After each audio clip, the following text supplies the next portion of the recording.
गतिस्त्वं त्वमेका भवानी भवाब्धाबपारे महादुःखभीरो पपात प्रकामी प्रलोभी प्रमत्तः कुसंसारपाश प्रबद्धः सदाहं गतिस्त्वं त्वमेका भवानी न जानामि दानं न च ध्यानयोगं न जानामि तन्त्रं न च स्तोत्रमन्त्रं न जानामि पूजां न च न्यासयोगं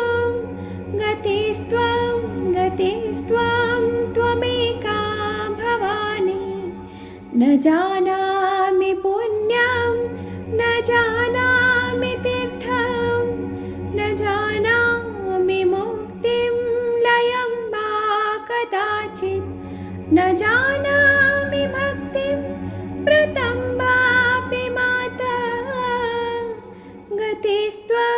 गतिस्त्वं त्वमेका भवानी कुकर्मी कुसंगी कुबुद्धि कुदास कुलाचारहीन कदाचारलीन कुदृष्टि कुवाक्य प्रबन्धः सदाहं गतिस्त्वं त्वमेका भवानी प्रजेशं रमेशं महेशं सुरेशं दिनेशं निशीथेश्वरं वा कदाचित् न जानामि चान्यत् सदाहं शरण्ये गतिस्त्वं त्वमेका भवानी विवादे विषादे प्रमादे प्रवासे जले चानले पर्वते शत्रुमध्ये अरण्ये शरण्ये सदा मां प्रपाहि गतिस्त्वं त्वमेका भवानी अनाथो दरिद्रो जरारोगयुक्तो महाखीणदीन सदा जाड्यवक्त्रः विपत्तौ प्रविष्ट प्रनष्टः सदाहं गतिस्त्वं त्वमेका भवानी गतिस्त्वं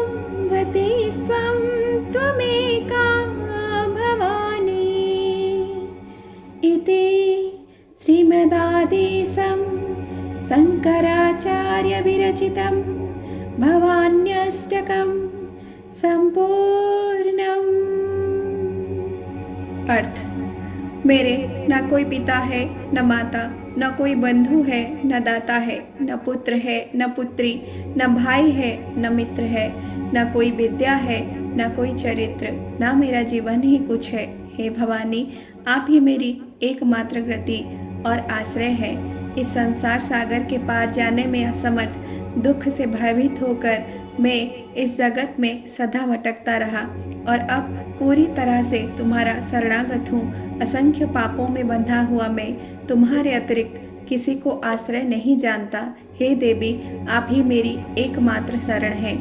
हे माँ, आप ही समस्त संसार के जननी है। आप ही कृपा की मूर्ति है। आपकी कृपा से भरी दृष्टि मुझ पर सदा बनी रहे। आप दया की सागर है। मुझे इस संसार सागर से बचाइए। हे भवानी, आप ही मेरी एकमात्र गति है। मैं ना तो दान देना जानता हूँ, न ध्यान करना, न तंत्र का ज्ञान है, न स्तोत्र पाठ आता है, न पूजा की विधियाँ जानता हूँ, न नैवेद्य देना जानता हूँ और न ही मंत्रों का उच्चारण। हे भवानी, आप ही मेरी एकमात्र गति है। यह आत्मा अजन्मा है, एक रूप नहीं है। न ही यह पृथ्वी है, न जल है, न अग्नि है, न वायु है, न आकाश है।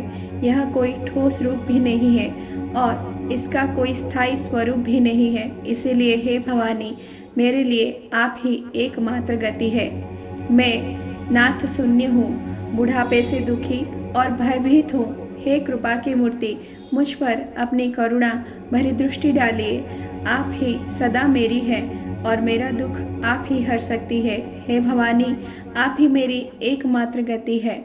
विवाद में, दुख में, भ्रम में, प्रमाद में, प्रवास में, जल में, अग्नि में, शत्रुओं के बीच में या जंगल में, हे शरण देने वाली देवी, आप ही मुझे सदा बचाइए। आप ही मेरी एकमात्र शरण है।